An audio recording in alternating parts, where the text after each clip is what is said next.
have seen historical return or actual return, how we can calculate the actual return when the stock price is traded in the secondary market. And we looked at the holding period return. The holding period return, we call it the total return. We calculated that. So how we calculated?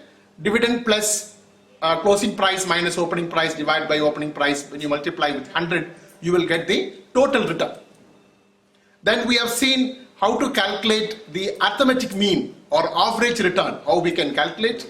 That will give you the total average return over the period of time. Then we have calculated the geometric mean to find out the compound rate of growth. What is a compound rate of growth over a period of time? So that we have calculated by using geometric mean. And then today we are going to look at the second component, the risk. So we cannot talk about return without talking about the risk, because risk and return are two sides of the same coin. Now look at this particular figure, what is given there. A story of two stocks. So look at this stock's return. It is given there in the graph. It is highly fluctuating. And then look at the second graph. 1 minute. Second graph. Look at this. Okay. Then the same return, we have put it in a table format. Look at that. Okay. So stock M and stock N over the 5-year period return is given, and the average return is 31%. So now, which stock we need to buy? That is the question. So when we look at the return, average return is 31% for the past 5 years. Now, which stock we need to buy? So look at that. Look at this particular graph. Okay, the investment A return is increasing in comparison to investment B. So the obvious choice is investment A, because investment A stock return is higher than investment B stocks. And look at this figure.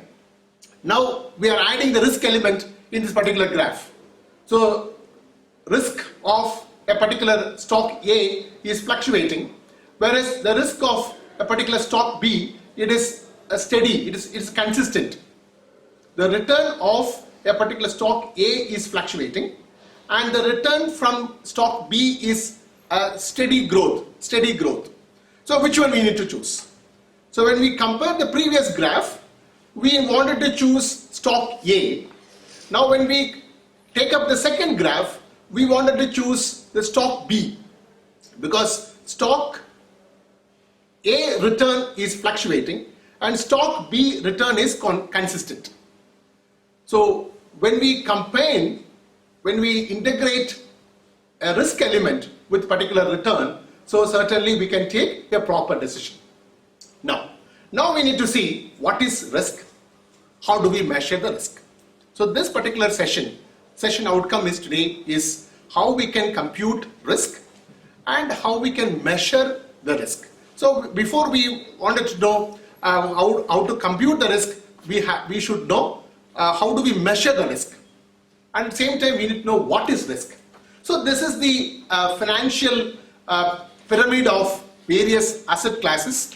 In terms of risk, it has been classified. Look at the base of the pyramid. The base of the pyramid is the cash equivalents. That is, it talks about the bank deposits.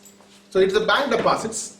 So bank deposits are having lower risk, and come to the bonds. So bonds or debentures, relatively higher risk in comparison to the bank deposits. Then mutual funds.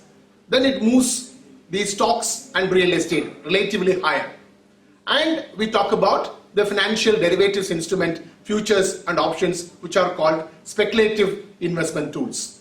So when you look at this at the bottom of the pyramid, the return is very less. So when you invest in bank deposits, the return is relatively less.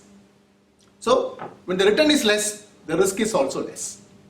And moving to the top layer, next layer, it is called bonds or debentures. return is relatively higher than bank deposits. The debentures offer higher return than this bank deposits. So bank deposits say it is 9.5%. Debentures offer 11% or 12%. Then moving to the next level, that is third level, that is mutual fund, relatively higher return, assuming higher risk. Then next layer is stocks or real estate, which gives you higher return, and we'll have to assume the higher risk. Then when we go for speculative tools, that is called financial derivatives, which may offer a higher return, but we need to take up the higher risk. So this is what the risk-return relationship of various asset classes. Lower the risk, lower the return. Higher the risk, higher the return. So cash equivalents, what we meant here is the deposits in the bank or cash that we have, which offers low return, and which is also having very low risk. Then next level, bonds, international bonds, real estate, stocks, and international stocks. So when you assume higher risk, certainly the return is also increasing. So this is what we call it risk-return relationship between various asset classes what we have. So based on the risk, we can classify all the investors can be divided into three broad categories. One is conservative investors, moderate investors, aggressive investors. Conservative investors, moderate investors, aggressive investors. So who are called aggressive investors? Aggressive investors who wanted to assume very high risk and they want to get very high return. They are called aggressive investors. So aggressive investors, I want to get more return, but I am ready to assume more risk, then I may be called aggressive investor. So aggressive investors are having too much investment in stocks. They want to have a higher potential for growth, and they wanted to take up any kind of market volatility. And what is more important is there is no guarantee that you will get back the principal amount that we have invested. Sometimes we'll have to lose our principal amount also. When we take the example of S-Bank, it was in mid-level stocks. It's called mid-cap stocks. And the S-Bank had a lot of financial manipulations, and the S-Bank was in a deep trouble. It was trading below the face value. It was trading below the face value. What I meant is below 10 rupees. So below 10 rupees it was trading. Now currently it has gone up because SBI, as State Bank of India, has taken up the stake in S-Bank. So after that, the S-Bank stock prices have moved up. But I was talking about the beginning stage, when Rana Kapoor, the MD, was caught, and the entire bank was in trouble at the mid of January 2020. Then the stock price was going below rupees 10. So sometimes investors may lose their own principal payment in case of aggressive investors. Conservative, highly opposite. They don't want to take a very high risk. They want to assume very low risk, but at the same time the return will be very, very low. So where do they invest? They tend to invest in cash, bank deposits in commercial banks, or they want to invest in bonds, or they may go up to the mutual fund level. They don't go to the stock level, next level. So the conservative investors, their investment may be up to the mutual fund level. So what is the bottom of the pyramid? Bottom of the pyramid is the bank deposits. Next level is bonds. Then the third level is mutual funds. The fourth level only the stocks. So the conservative investors may not go beyond mutual funds because they wanted to assume very low risk. Now, so the risk is, now we need to know how to reduce risk. So we can reduce risk only through portfolio diversification. The concept of portfolio diversification we will see in detail when we take up a portfolio theory, which talks about portfolio diversification. So the same thing what we have discussed earlier when we talked about portfolio, instead of keeping 10x in one basket, the likelihood of breaking is very, very high. The same way, if you keep 2x in 5 baskets, the likelihood of breaking is very, very less. So that's what we call it diversification of stocks. So instead of investing the entire 1 lakh rupees what we have in one particular stock, we'll have to invest that 1 lakh in 10 different stocks. So if we invest in 10 different stocks, 10,000 rupees each, the risk will be minimum. So we cannot reduce risk, we cannot eliminate risk, we can only diversify or we can only reduce our risk. The risk elimination is possible, the risk reduction is possible only through portfolio diversification. So we will see in detail what is portfolio diversification later on when we take up the portfolio theory. So this is what I just wanted to give an introduction about risk. Then now I just want to take you through what is risk, and how do we measure the risk, that we'll take up next one. Yeah. So look at this. Now what is risk? All of us know the return and risk are closely related. Risk and return are inversely related. Closely related, inversely related. And we cannot say inversely related. It is, we can say, there is a direct relationship. So there is a direct relationship between risk and return. Direct relationship, what we meant is, higher the return, higher the risk. Lower the return, lower the risk. Now, what do we mean by risk? The risk means the deviation from the expected return. Deviation from the expected return. So, for example, you expect at 15%, but the stock gives you 12%. So that is a deviation. So that deviation is called risk. Or we can say variability in return. See, look at these two examples. Look at the two examples here. The return. So one, the return is, I'm just writing here. Okay. Okay. So this is one type of return. First year, second year, third year, fourth year, fifth year, sixth year, seventh year, eighth year return. Okay. Second, we have, okay, second return. First year, second year, third year, fourth year, fifth year, sixth year, seventh year. Okay. Eighth year. Look at this. 2 years return. So look at the two graphs. So which one is more fluctuating? Stock A, stock B. Which one is more fluctuating? Anybody? Stock A. Stock A is more fluctuating than the stock B. So stock A is more fluctuating than stock B. That means stock A is more risky than stock B. Stock A is more risky than stock B.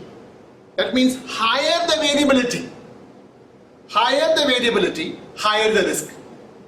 Lower the variability, lower the risk.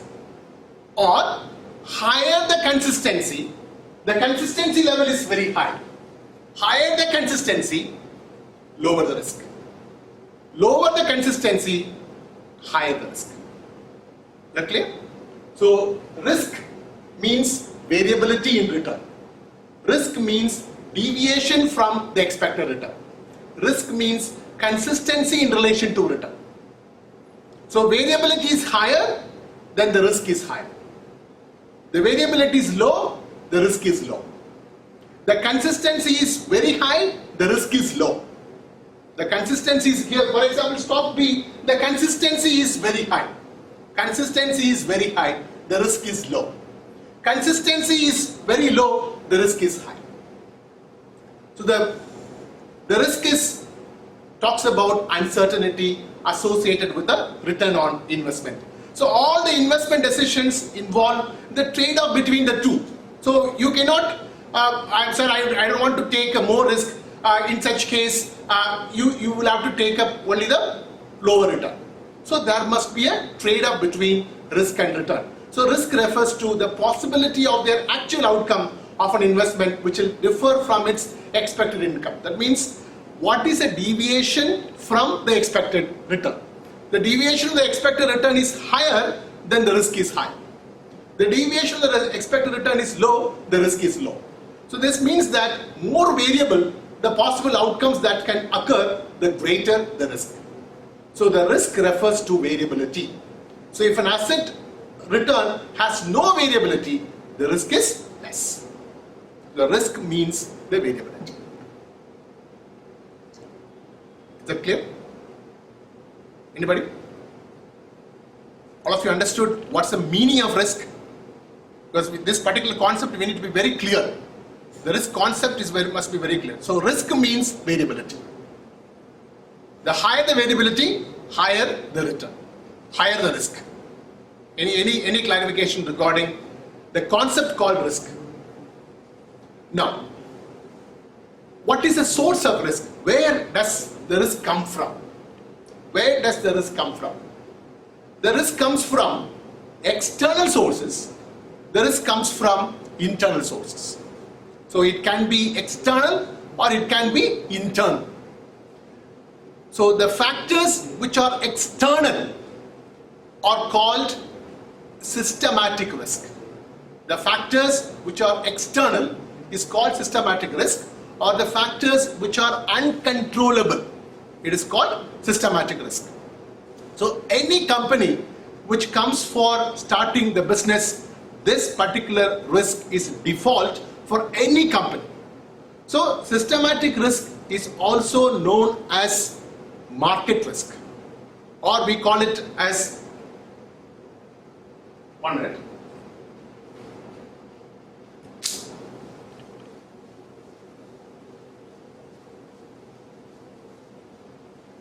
So the risk equal to systematic risk plus unsystematic risk. So systematic risk means the factors which cannot be controlled. It is beyond the control of the company. So any company which starts in the business, which starts a business activity, that particular business has got this particular risk. So this systematic risk is also known as market risk. So this particular risk is also known as non-diversifiable risk. Non-diversifiable risk. So the systematic risk, we cannot diversify.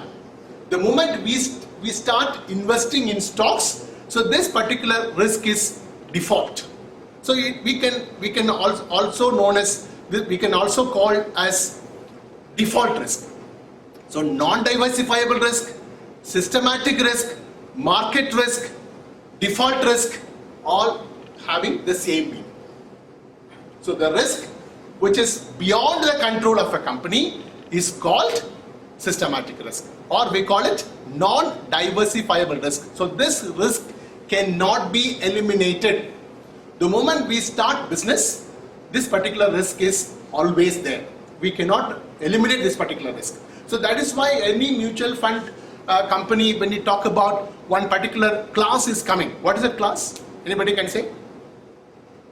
Always the mutual fund companies advertisement comes, one particular class comes. What is that? Anybody can say?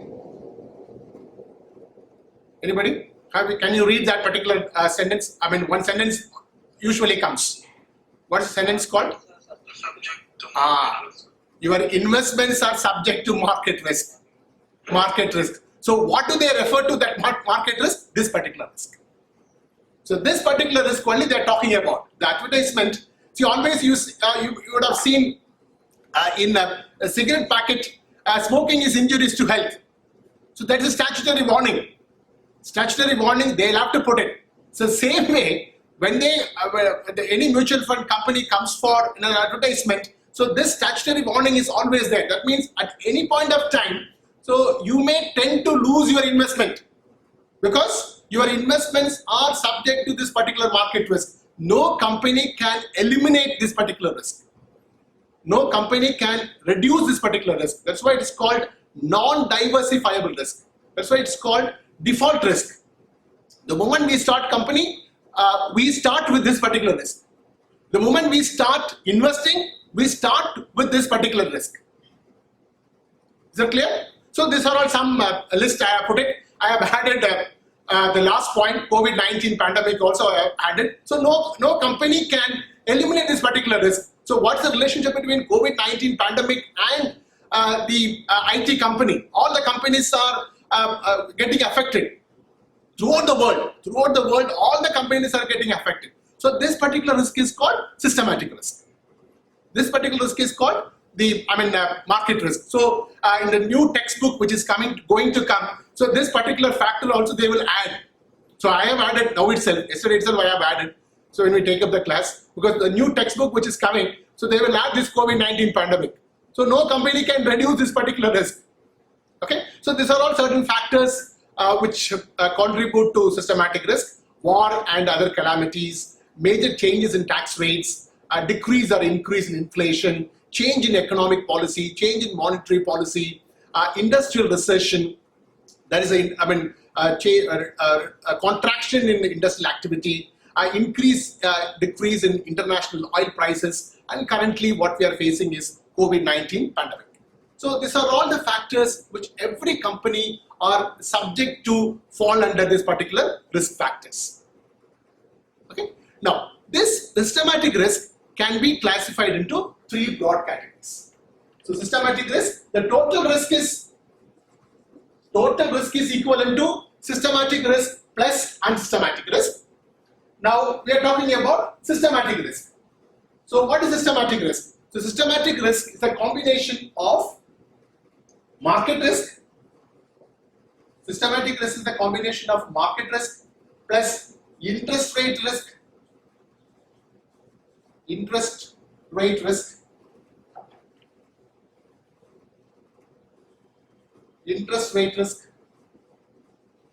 plus purchasing power risk.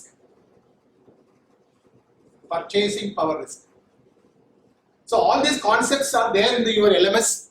I don't want to read what is there in study material because study material is given in the LMS. You can just download and see. I'm just giving explanation so that when you read and if there is any clarification, you can always ask in the next class. It's already there. All this explanation is there in the LMS. Now, what is called market risk? The market risk, what we talk about is the demand and supply. Demand and supply of stocks on a particular day. So demand and supply of a particular stock, no company can have a control over that. No company can have a control. Can I reduce my demand? No company can reduce their own company demand on a particular day. So on a particular day, demand and supply forces, no company can have a control over it. So that is called market risk. The demand is more, we call it bull. The demand is less, we call it bear. So that's what we call it, bull forces and bear forces. Bullish and bearish market conditions. So this bullish and bearish market conditions, companies cannot have any control over it. So higher the demand than the supply, the stock price will increase. Lower the demand than the supply, the stock price will fall.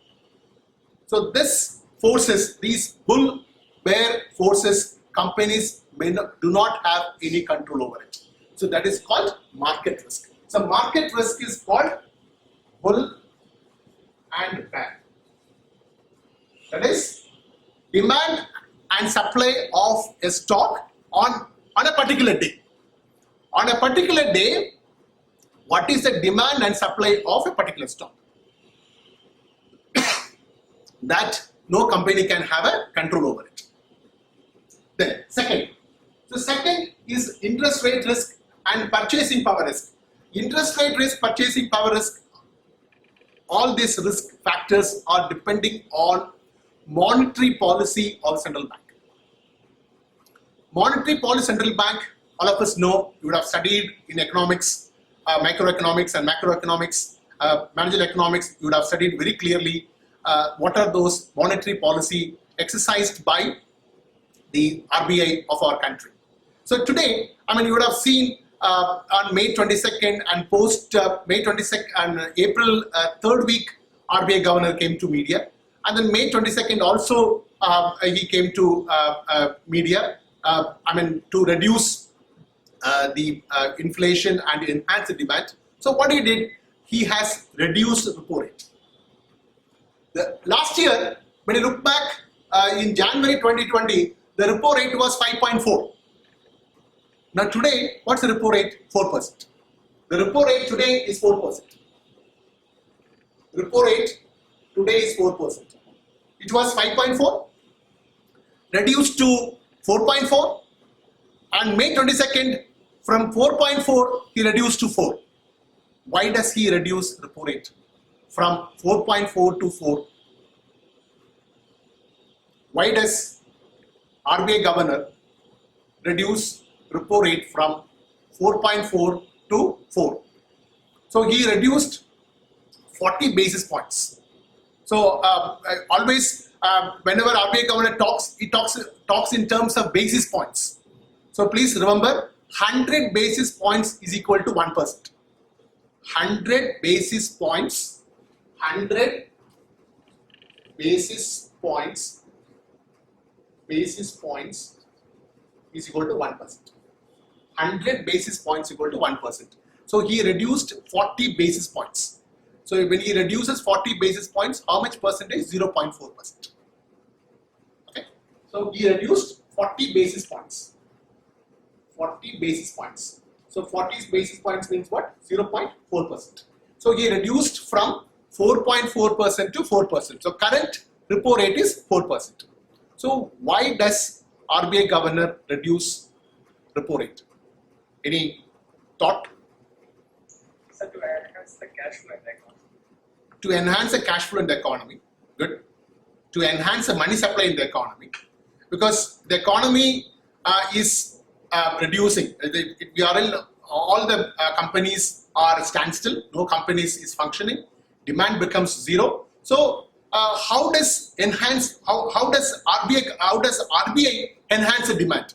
So this is a monetary tool they have. So what they can do? So all of us know what is repo rate. What is the repo rate? The rate at which RBI lends money to commercial banks.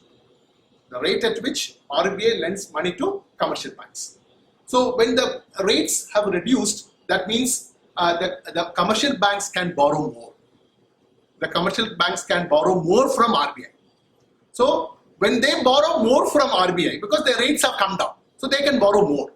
So when they borrow more, and the retail borrower, when we go to bank and when we ask for a loan, so you can get more loans. That means what I meant is the companies can get more loans from the commercial banks. So the lending increases because the rates have come down. So the lending increases. Why? How the lending increases? The lending increases because the repo rate comes down, and consequently the rates by commercial banks also have come down. The lending rates of commercial banks will also come down, so you borrow more. So when the companies borrow more, the investment increases. The company's investment increases. When the company investment increases, the production increases. When the company's production increases, certainly, the supply increases. Good supply increases. So when the good supply increases, certainly the demand of the particular product increases. The demand increases, certainly what happens is we buy more. And for the retail investors, when we go to the bank, you can borrow more. Why? Because the banking lending rate will come down. Why does the bank reduce the lending rate? Because their borrowing rate has come down. The repo rate has come down. So we can borrow more. So when we borrow more, the money supply increases. When the money supply increases, we buy more. The demand increases. So ultimately, the reduction in repo rate increases the demand. The current important factor today is to increase the demand of people. So how does the central bank increase the demand of the people? Reduce the repo rate. So this is what the cycle. So this cycle takes. We have completed discussing about within 5 minutes. We can discuss about the entire concept. But this cycle, the real situation, it takes minimum 6 months. This particular cycle, what I'm talking about, you can borrow less, decrease the borrowing rate, their borrowing rate should be reduced. So how their borrowing rate can be reduced? by reduction in report. So these are all interrelated. So interest rate risk and purchasing power risk are closely related. So any clarification with regard to market risk, interest rate risk and purchasing power risk. So these risk factors, no company can have control over it. So it is called non-diversifiable risk, default risk, or we call it market risk, or we call it systematic risk. Any clarification with regard to systematic risk?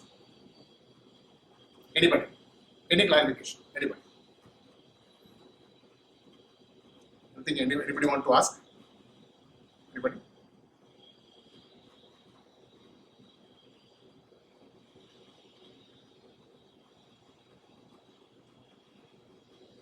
Any clarification? Anybody? With regard to systematic risk? All of you are clear? Yes, sir. Is it clear? Yeah. Next one is unsystematic risk. Unsystematic risk, or we call it diversifiable risk, or we call it controllable risk. The previous one is uncontrollable risk. This is called controllable risk. So this is subject to a particular company. It is subject to a particular company. What happened in Yes Bank now? So Yes Bank is in great trouble because of the financial manipulations, because of the fraud which has been taken place the past 2 years.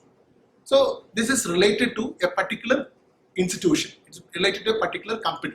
So these particular risk factors, the companies should have a responsibility on it. Okay? The return from a security may sometimes vary because of certain factors affecting only a particular company. So that is called unsystematic risk. So this is broadly classified into two broad categories. One is business risk, another one is financial risk. So what are the factors contributing this particular business risk and financial risk? Raw material scarcity. So every company now are having this raw material scarcity because of the money. Supply chain is greatly affected. So lack of raw materials availability, labor strike, management inefficiency, death of a key company officer. A key company officer has left the company, and unexpected entry of new competitors into the market. All these are all factors which contribute to a particular company. Quality machines are not available. So if you don't have a quality machines, you cannot have a standard production, or sometimes quality manpower the company may not have. So these are all the factors which affect a particular company. So these risk factors are classified into two broad categories. One is business risk, another one is financial risk. The business risk related to all the factors, that is raw material scarcity, labor strike, management efficiency, death of a key company officer. These are all which affects the entire business of a company. That is called business risk. Financial risk relates to the leverage of a company. That is how a company employs its debt and equity. So you would have studied the company need to have more debt, because debt is a cheap source of funds, because debt has got tax advantage. So what is tax advantage? Before the company pays the tax, the interest on loan the company can reduce. So the more the interest company pays, the less the tax the company pays. So that means the more debt is there, the less the overall cost of capital will come down. So it relates to the leverage of a company. So how the company employs debt in a capital structure. The more debt the company employs, certainly the company need to assume more risk, because debt debt instruments have got the fixed payment, that is called interest. At the same time, the company need to pay the principal amount back. But the debt is a cheaper source of funds. So how much of debt is involved in a capital structure talks about financial risk. So financial risk is a leverage risk, that is employment of debt in a capital structure. So the unsystematic risk is a combination of business risk and financial risk, which is controllable by the company. So it varies from one company to another company. So now, how do we measure each risk?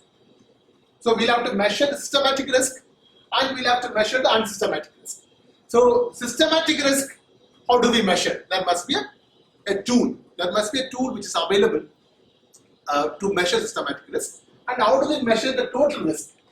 The total risk can be measured through a standard deviation. Total risk is measured through standard deviation. And systematic risk is measured through beta. So we need to know how to calculate standard deviation and how to calculate a beta. So any clarification till now? So we talked about the basic concept of risk and the relationship between risk and return of various asset classes. And then we have seen the concept of risk. The risk refers to variability of return. Then we talked about the total risk. The total risk is a combination of systematic risk and unsystematic risk. We call it non-diversifiable risk and diversifiable risk. And then what is called systematic risk? Systematic risk is a combination of market risk, interest rate risk and purchasing power risk. No company can have a control over these systematic risk factors. Okay. The recent factor is the COVID-19 pandemic. No company can have a control over it. Second element of risk is called unsystematic risk, or we call it diversifiable risk, or we call it controllable risk, or we call it specific risk. Specific risk. Okay. So this depends on a particular company, with the company factors contributing the particular risk factor. So it's a combination of business risk and the financial risk. The business risk is the total risk related to a total business operations of a company, and financial risk relates to the leverage risk, or we call it element of debt in the capital structure. Any clarification? Now we'll have to move forward, measuring the risk. How to measure, how to calculate the risk. The risk is qualitative in nature. Risk is qualitative in nature. Okay, it's like honesty, integrity. So how do we measure the honesty of a person? We cannot. We cannot measure the honesty of a person. We cannot measure the integrity of a person. These are all qualitative characteristics. But in finance, we cannot talk about qualitative characteristics without measuring it. We'll have to measure it. We'll have to specify in numbers. So how do we quantify that qualitative characteristic? We'll have to use certain statistical tools. So we have two important statistical tools here. One is variance, or we call it standard deviation, and another one we have beta. So standard deviation is used for measuring total risk, and beta is used for measuring systematic risk. Okay, so unsystematic risk we cannot measure because it varies from one company to another company. It varies from one company to another company, so we cannot measure it. But if you take one particular company, we can measure it. If you take, for example, research topic, we are taking a few companies. So when we take few companies, we can able to measure the unsystematic risk factor also. Okay. So in our deliberations, we look at standard deviation and the beta. So before we proceed with the measurement of risk, anything anybody wanted to ask? Yes, yeah. Sir, I don't know if at all this is correct or not, but I have heard that in securities market there are certain funds that we cannot advertise, and also particularly there would be any statutory awareness which would be given as per the government norms, like where high net worth individual invest, certain funds cannot be considered to have advertised. Is it true or not? No, all the funds, you're talking about mutual funds or? No, sir, other than mutual funds, like when we move into alternative investment funds, certain funds cannot be advertised. Alternative investment funds, we know what are the example? Sir, hedge funds, private equity. Hedge funds, yeah, hedge funds, private equity, these are all related to a particular company. As an individual, we cannot invest. It is not related to retail investors. it is not related to retail investors. It is only for companies. So among the companies, there is a advertisement, there is the information dissemination, all that will happen. Yeah, but it is not related to these private equity funds. For example, now what Reliance Jio has done. Reliance Jio has done, how many investors are invested current for past 7 weeks? 7 investors have invested. 7 investors, and even including last 3 days before, one more private equity investment they are invested in Reliance Jio. So including that, they had 7 investors, 7 private equity investors. Correct? So it is how it happened. It is because of the deal between the company and the investor. So they first of all they present, whoever is started willing to invest, they just come for first of all they come forward, and the company will make a presentation, because you might have seen the company MD, the Reliance Jio MD, his name is Manoj Modi. His name is Manoj Modi. So because of him only, it is because of his personal capability, it is because of his personal competence, the company went forward and taking up this might be 85,000 crore they got investment. Okay, so they start negotiating, and finally the deal takes place. Okay, so first of all the company will send a different notification to different potential investors, because we wanted to have investment. They will send a notification, and then they will send a different potential investors. They will send a complete details about the company. They advertise about the company, and then private equity investors will come forward. They'll sit for a deal, and they'll finalize it. It happens between the investor and the company. Got it, Jimin? Yes, sir. Thank you so much, sir. This is what it happens. Now, currently, today, I don't know if you've seen or not, Lakshmi Vilas Bank, is it today's news? Lakshmi Vilas Bank, it's a cash debt ridden company. Lakshmi Vilas Bank is a private bank, and that particular bank requires investment. A private equity investor today, he came forward for investment in Lakshmi Vilas Bank. Okay, so how did it happen? The bank would have approached privately to various investors, because bank requires cash. They require liquid cash now. They would have approached these investors privately, and the investor came forward. Okay, so like this, people should ask relevant questions. For the sake of asking questions, then you will be caught. Okay, thank you. Thank you very much. We will meet next session. Thank you.